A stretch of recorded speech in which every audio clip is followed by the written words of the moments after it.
क्योंकि नियत खराब है। हम चाहते हैं कि ये आप इसका वक्फ का जो है इसके अंदर मोदी जी को नहीं टांग डालना चाहिए। हिंदू एंडोमेंट बोर्ड जो होता है, क्या उसमें आप किसी मुसलमानों को आप लेंगे? नहीं लेंगे तो फिर आपको क्यों ये लाना है? उनका पावर इंडिया गेट कांग्रेस पार्टी ने उठा के वक्फ के तहत दे दिया था तो 2013 में। अब बता दीजिए इंडिया गेट क्या वक्फ प्रॉपर्टी है? एक व्यक्ति है इम्तियाज जलील, उसने बोला कि नुपुर शर्मा को लटका दो सड़कों से। उस पर क्या कार्रवाई की? बोलो क्या कार्रवाई? क्या आनंद दुबे जी, अरे आनंद दुबे जी, अभी क्या है, मैं भी फ्लावर नहीं फायर है, डरता नहीं किसी से। ने आपको भर भर के वोट दिया, आपसे पसंद करें उसे वोट देंगे तो आपको तकलीफ क्यों हो रही है? आप नकली ढंग से मुसलमानों के रहबर बनने की कोशिश जो कर रहे हैं, मुझे नहीं लगता कि मैं अपनी पूरी जिंदगी में कभी मैंने ये विश्वास किया होगा कि एक उद्धव सेना / बाला साहब ठाकरे जी की लेगेसी को क्लेम करने वाली पार्टी कभी बोलेगी कि मैं मुसलमानों की रहबर बनकर आना चाहती हूँ। यहाँ रिकॉर्ड बयान है कि बाबरी को 17 मिनट में लात मारकर गिराया। बोले आप अग्री करते डिसएग्री करते? आनंद दुबे। जय श्री राम दोस्तों, आज का डिबेट बड़ा ही मजेदार होने वाला है। बीजेपी को मुसलमान का विरोधी बताकर राजनीति करने वाली ओवैसी की पार्टी के वारिस पठान, जो कि शहजाद पूनेवाला को घेरने की कोशिश में लगे हैं, पर जब शहजाद ने नुपुर शर्मा पे सवाल किए तो उनकी बोलती बंद हो गई। शहजाद ने तो वारिस पठान की सारी पोल ही खोल कर रख दी और उद्धव गुट शिवसेना के आनंद दुबे की का भी एजेंडा सामने आया। आइए देखते हैं इसी पे जोरदार डिबेट। 4 जून से लेके अब तक अगर आप देखोगे तो मैक्सिमम मुसलमानों की मॉब लिंचिंग, बुलडोजर, सारी चीजें जो मुसलमानों के खिलाफ करता था कर दिए थे। अब ये वक्फ बिल लेके आ गए। इनकी नीयत में खोट है। ये बीजेपी, मोदी, आरएसएस चाहते हैं कि मुसलमानों की वक्फ की संपत्ति को हजम कर लिया जाए, यूसरप कर लिया जाए। इसलिए वक्फ अमेंडमेंट बिल लाने की क्या जरूरत थी? जो आपको ऑलरेडी पता है, वक्फ 1990 फॉर इनटू एग्जिस्टेंस है, उसका संशोधन हो चुका है 2023 के अंदर। मगर नहीं, आप क्या लाएंगे कि कलेक्टर और डीएम घुसेंगे हमारी वक्फ की प्रॉपर्टी में और वो बताएंगे वक्फ है कि नहीं, जबकि सुप्रीम कोर्ट तक बोल चुका है कि once a Waqf always a वक्फ। और ये वक्फ की जो है ये अल्लाह की चीज है। ये हमारे बुजुर्गों ने सवाब की नीयत से दान की, डोनेट की, जिससे हमारे वक्फ का चल रहा है। वक्फ बोर्ड है, वक्फ ट्रिब्यूनल है। और अच्छी बात यह है कि अभी तो इतना बहस चली पार्लियामेंट के अंदर, जेपीसी में चला गया। अब जेपीसी की 3-4 मीटिंग ऑलरेडी हो चुकी है। हमारी पार्टी के प्रेसिडेंट बैरिस्टर असदुद्दीन ओवैसी साहब भी कमेटी का मेंबर है वहां पर। और मुझे यकीन है कि बिल वापस जाएगा, क्योंकि यह संवैधानिक है। ये वायलेशन है आर्टिकल 25, 26, 29 का सीधा वायलेशन है। और मुस्लिम पर्सनल लॉ बोर्ड ने, all India Muslim personal law board ने एक क्यूआर कोड निकाला है जो 15 दिन का टाइम दिया था कि जिसको अपने ऑब्जेक्शन, आपत्ति दायर करना है वो दायर कर सकता है। और यकीन मानिए नाविका जी, करोड़ों लोगों ने इसके खिलाफ अपनी आपत्ति दर्ज की है। और मुझे यकीन है कि आपत्ति जब जाएगी वक्फ बिल वापस हो जाएगा, क्योंकि ये नियत खराब है। हम चाहते हैं कि ये आप इसका वक्फ का जो है इसके अंदर मोदी जी को नहीं टांग डालना चाहिए। हिंदू एंडोमेंट बोर्ड जो होता है, क्या उसमें आप किसी मुसलमानों को आप लेंगे? नहीं लेंगे तो फिर आपको क्यों ये लाना है? और आप इसके जो पढ़ेंगे नाविका जी, जो 44, 45 जो अमेंडमेंट ये दिखा रहे इतने सारे, ये सारे के सारे पर से इलीगल है। इसके अंदर तो ऐसा दिखा रहा है कि वक्फ बोर्ड और वक्फ ट्रिब्यूनल दोनों के सारे का आप पूरा छीन लेंगे उनका पावर। इंडिया गेट कांग्रेस पार्टी ने उठा के वक्फ के तहत दे दिया था तो 2013 में। अब बता दीजिए इंडिया गेट क्या वक्फ प्रॉपर्टी है?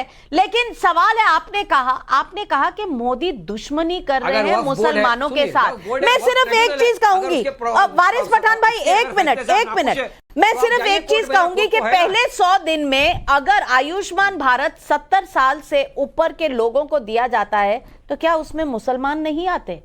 उसमें 70 साल से ऊपर जितने भी लोग हैं भारत देश में सब आ जाते हैं।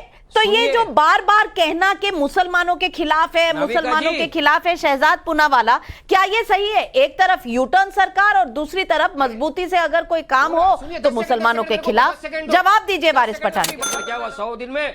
26 टेरर अटैक हो गए हैं। 26 टेरर अटैक हो गए। 56 इंफ्रास्ट्रक्चर प्रोजेक्ट गिर चुके हैं, जिसके छत्रपति शिवाजी महाराज जी का जो स्टैच्यू था, इतनी बड़ी हस्ती का, वो भी गिर गया। मोदी को माफी मांगी। बहुत अच्छी बात है कि कांग्रेस ने जो आंकड़े दिए हैं आप उसका इस्तेमाल कर रहे हैं, तो आप बी टीम किसके हैं ये तो समझ में आ गया। लेकिन शहजाद पूनावाला जी, ओरिजिनल आंकड़े।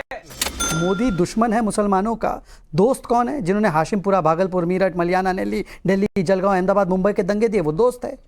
दोस्त तो वो है कि बंगाल और गुजरात की तुलना कर दीजिए। गुजरात में मुख्यमंत्री रहे मोदी जी बहुत सालों तक, बीजेपी की सरकार है, वहां पर नेशनल एवरेज से ज्यादा लिटरेसी रेट मुसलमानों का, नेशनल एवरेज से ज्यादा फाइनेंशियल इंक्लूजन, नेशनल एवरेज से ज्यादा पार्टिसिपेशन पब्लिक सेक्टर। और जहां पर सेकुलरिज्म का संगीत है सुंदर, जहां पर कांग्रेस की लेफ्ट की और तृणमूल कांग्रेस की सरकार रही बंगाल में, वहां पर 25% मुसलमान, 2% शेयर पब्लिक सेक्टर जॉब्स में, हेल्थ के आंकड़ों में सबसे पीछे, गरीबी में सबसे आगे। तो छोड़ देते कौन दोस्त है कौन दुश्मन है। अब ये देखिए वही राग है ना कि सीए आएगा तो नागरिकता छिन जाएगी, अब वक्फ आएगा तो जमीन छिन जाएगी। वक्फ एक बहाना है, मुसलमानों को भड़काना है, वोट बैंक की दुकान चलाना है। वैसे वो क्यूआर कोड में इजराइल का बड़ा रोल है बनाने का, तो आप वो क्यूआर कोड इतना आगे कर रहे हो ना मान्यवर, तो देख लीजिएगा जरा हराम हराम ना हो जाए। दूसरी बात मैं आना चाहता हूँ, देखिए एक बात से पूछना चाहता हूँ, संविधान की बात की, आर्टिकल 14 संविधान का कहता है सभी का समान अधिकार हो, कोई पारसी ईसाई हिंदू के पास ये अधिकार है, कोई भी प्रॉपर्टी अपनी बता दो फिर वक्फ ट्राइब्यूनल में जाओ।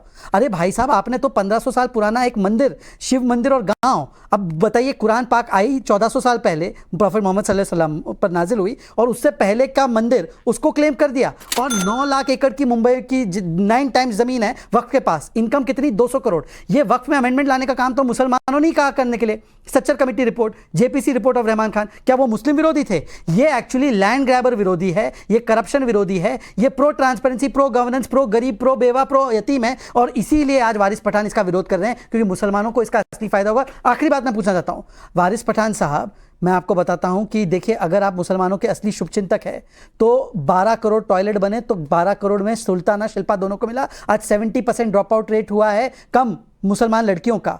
ये मुसलमान के दुश्मन है। 7 आउट ऑफ 15 जो देशों ने मोदी जी को नवाजा है सर्वोच्च नागरिक पुरस्कार से, उसमें सऊदी है, उसमें पैलेस्टाइन है, उसमें अफगानिस्तान है, उसमें इजिप्ट है, उसमें यूएई है, उसमें बहरीन है। क्या ये देश एंटी मुस्लिम है क्या? और आखिरी बात मैं पूछना चाहता हूं वारिस पठान साहब, आप तो बड़े हमनवा है ना मुसलमानों के, तो बताइए कि कब एक हिजाबी महिला को, क्योंकि आप इसकी बात करते, एक अपना पार्टी का अध्यक्ष बनाएंगे? आप शुरुआत कीजिए, जवाब दीजिए वारिस अहमदिया भाई। को बनाएंगे, बताइए वारिस भाई जवाब दीजिए। बनाएंगे, जवाब देता हूँ। अहमदिया को बनाएंगे। अभी आपने इतनी सारी बात कर ली, मुझे बताइए शहजाद भाई, मैंने जो बताया 4 जून से लेके अब तक मोदी जी मुसलमानों के दुश्मन है बीजेपी के, मैं तो वापिस बोलता हूँ ये है। इतनी सारी मॉब लिंचिंग हो गई मुसलमानों की, मोदी ने एक मुंह खोला है अपना।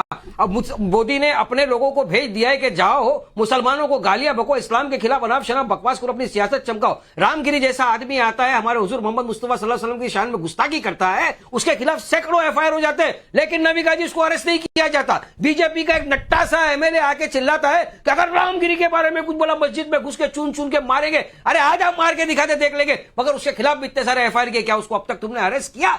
नहीं किया। ये साफ दर्शाता है कि तुम डेवलपमेंट विकास के प्लान में फेल हो गए। तो आ गए आप, केवल एक वाक्य, अपने मस्जिद मद्दी गाय गंगा दंगा और ये कराने वाले अपने लोगों को भेजो, बिंदास मुसलमानों को गाली दो, अपनी सियासत चमकाओ। ये क्या 100 दिन में? क्या ये सबका साथ सबका विश्वास? और कौन सा सच बोला? 15 लाख अकाउंट में जमा नहीं आया, 2 करोड़ युवा पुराने डायलॉग नहीं तो लिखवा लेते, लेकिन आपने हेट की बात की तो हेट स्पीच कहीं से भी नहीं होनी चाहिए। आप दो लफ्ज अगर अकबरुद्दीन ओवैसी और असदुद्दीन ओवैसी ने जब कहा था योगी और मोदी जब चले जाएंगे मठ में और मेडिटेशन में, तो फिर आपको हमारे से ही भिड़ना पड़ेगा, वो भी हेट स्पीच होती है। लेकिन जवाब, क्योंकि बाकी बहुत लोगों को बोलना है, मैं क्विकली एक जवाब दे देता हूं। देखिए उन्होंने कहा कि लिंचिंग हुई मुसलमानों की, इसी कालखंड में 100 से अधिक लिंचिंग हुई दलितों की मुसलमान भीड़ के द्वारा। मुझे बता दो कि किस लिंचिंग पर असदुद्दीन ओवैसी ने खेताराम बिल की लिंचिंग पे बोला क्या? पालगढ़ के साधुओं की लिंचिंग पे बोला क्या? दूसरी बात, उन्होंने कहा कि किसी ने धमकी दी कि मस्जिदों में घुस के मारेंगे, उसको तो कंडेम भी किया, उनके पिता ने कंडेम किया। एक सेकंड वारिस जी, मैंने आपके बीच में नहीं बोला, आप अपने समय पर बोलिए, मेरे समय पर अतिक्रमण मत कीजिए, फिर वरना बुलडोजर चलेगा। वारिस भाई फिर बुलडोजर चलेगा, फिर रोते रहोगे। सुन लीजिए, झूठ बोलेंगे, नहीं झूठ तो अपने समय पर सच बोलो ना। आज अपने समय पर झूठ बोलिए, सच बोलिए, जो भी बोलना है अपने समय पर बोलिए, डिस्टर्ब मत कीजिए। वारिस भाई मैंने अपना समय भी दिया, आप डिस्टर्ब कर रहे हैं। आप सुन लीजिए, आप आपके समय में सिर्फ झूठ बोलेंगे। नहीं मैं झूठ नहीं बोल रहा हूं, आपके लिए हर कोई चीज जो राष्ट्रहित में वो झूठ है, राष्ट्रहित की हर चीज आपके लिए झूठ है। अब सुन लीजिए, मैं केवल इतना कह रहा हूं कि मस्जिद में जो घुस के मारने की बात थी उसको तो उनके पिताजी ने भी कंडेम किया, पर एक व्यक्ति है इम्तियाज जलील, उसने बोला कि नुपुर शर्मा को लटका दो सड़कों से, उस पर क्या कार्रवाई की? बोलो क्या कार्रवाई की? क्या असद ओवैसी ने प्रेस कॉन्फ्रेंस के अंदर बोला कि हम कार्रवाई क्या का समर्थन नहीं करते जो प्रोवोक करे वायलेंस बोला है। मैं शहजाद पूनावाला की बात भी सुना, मैं आनंद दुबे जी की बात भी सुन रहा था, जरा मैं मुस्कुरा इसलिए रहा था कि एक शेर बिल्ली की बात कर रहा है, एक फ्लावर नहीं फायर की बात कर रहा है। फ्लावर नहीं फायर है स्टाइल के साथ। मैं भी जरा मैं बताता हूं थोड़ा फ्लावर कौन है फायर कौन है। अभी अभय दुबे जी को मेरी बात तो जरा सा खराब लगेगा। अभी अभय दुबे जी, आनंद दुबे जी, नाम तो ठीक बोलिए। भर भर के वोट दिया मुसलमान ने महाविकास आघाड़ी को। आनंद दुबे जी, अरे आनंद दुबे जी, अभी क्या है, मैं भी फ्लावर नहीं फायर है, डरता नहीं किसी से, अपनी बात रखता हूं, जरा सुनो प्यार से। एक पुष्पा और एक चुनाव आया लोकसभा का, मुसलमानों ने आपको भर भर के वोट दिया, आप जीत भी गए, सत्ता की कुर्सी में भी बैठ गए जाके। नहीं सुनिए, आप जीते, आपको वोट मिला ना, भर भर के वोट दिया। महाराष्ट्र के अंदर तो या पूरा वन साइड 90% मुसलमानों ने दे दिया वोट। लोकतंत्र अब वो फ्लावर नहीं फायर है। जब वक्फ अमेंडमेंट बिल इंट्रोड्यूस हुआ पार्लियामेंट में, 9 के 9 फ्लावर फायर किधर गए? मेरा जवाब दो। 9 के 9 चले गए, चाय पीने गए, फ्लावर की खुशबू लेने गए। वारिस भाई, किधर गए? मेरे को वारिस नहीं भाई। मालूम, लेकिन जनता सवाल कर रही है। हाँ, मुसलमान मुझे जवाब सवाल देने का कर रहा मौका है दीजिए। कि जब मिलेगा, मुसलमानों के मुद्दे की बात आ गई तो फ्लावर फायर घप पकड़ के बुझ गया। अब बात नंबर 2, शिमला के अंदर मालूम है ना क्या हो रहा है आपको? हरियाणा में किसकी सरकार है? आपकी। हिमाचल। मस्जिदों के ऊपर ये लोग जा रहे हैं रोज तोड़ने की शिमला बात कर रहे हैं। हरियाणा में मालूम है नहीं आपको? है, मुल्ले कटे में शिमला नहीं चलेंगे। हिमाचल प्रदेश में है। बयानबाजी हो वारिस रहा है, भाई, स्लोगन हो रहा है, वारिस मालूम है भाई, आपको? शिमला क्या हरियाणा किया में आपने नहीं इससे? है, शिमला हरियाणा में नहीं अरे है, हिमाचल हिमाचल। हिमाचल सॉरी हिमाचल। अरे मुंह से निकल गया नविका जी। हाँ, ऐसे ही निकलता अरे है निकल आपका। गया, स्लिप ऑफ टंग होता है ना। आपका तो 50,000 बार हुआ, मेरा तो 1 बार हुआ ओहो। है। हिमाचल में तो सरकार आपका इनका है। टंग से ज्यादा अभी slip मेरे को हो रहा पता, है। वहां पे जब मस्जिद को तोड़ने जा रहे हैं लोग, गालियां दे रहे हैं, मुल्ले कटवे नहीं चलेंगे। ऐसे मत कहाँ बोलिए, चले गए? फायर नेशनल फ्लावर टीवी कहाँ पे। है? फ्लावर नहीं फायर सब कहाँ चले गए? सो रहे क्यों? कहा मुसलमान का नाम क्यों नहीं लेते आप लोग? जब आनंद मुसलमानों की बहुत आनंद नीचे दुबे होती है, जवाब दे रहे तो हैं। आनंद पब्लिक के दुबे भी बहुत सवाल है। आनंद दुबे जी तुम जवाब मुस्कुरा दीजिए। रहे हो। तुम इतना जो मुस्कुरा रहे हो, हमको क्या सच है जिसको नाविका छुपा जी, रहे हो? आनंद वारिस दुबे, भाई सही कह रहे हैं तुम कि इतना हमको क्यों मुस्कुरा रहे हो? सच है मुंबई ना? और महाराष्ट्र मुसलमानों का नाम के लेने में मुसलमान आपको- भाई बहनों ने वोट दिया। वो वोटर हैं, वो मतदाता है, संविधान ने उनको इजाजत दी है, वो जिसे पसंद करे उसे वोट देंगे। तो आपको तकलीफ क्यों हो रही है? आप नकली ढंग से मुसलमानों के रहबर बनने की कोशिश जो कर रहे हैं, तकलीफ उसको होने की मुसलमानों ने वोट नकारा नहीं है। है। आपको आत्मचिंतन तो करना है, चाहिए वारिस भाई कि तकलीफ आप होता में है। क्या कमी रह गई। हमारा वोट लिया और आप वोट दे- मुसलमानों के हमारा अपने वोट आप को लिया। रहबर काम मानते नहीं हैं। करता अरे बाप रे बाप। क्या एक बात कमी रह है, नाम गई लेने के कि लिए मुसलमानों ने आपको वोट नहीं दिया? नाविका जी, मुझे नहीं लगता कि मैं अपनी पूरी जिंदगी में कभी मैंने यह विश्वास किया होगा कि एक उद्धव सेना / बाला साहब ठाकरे जी की लेगेसी को क्लेम करने वाली पार्टी कभी बोलेगी कि मैं मुसलमानों की रहबर बनकर आना चाहती हूं। और अगर ये कह रहे हैं तो बाबरी को 17 मिनट में गिराया, ये संजय राउत का बयान है। आप अग्री करते डिसएग्री करते? बोलिए।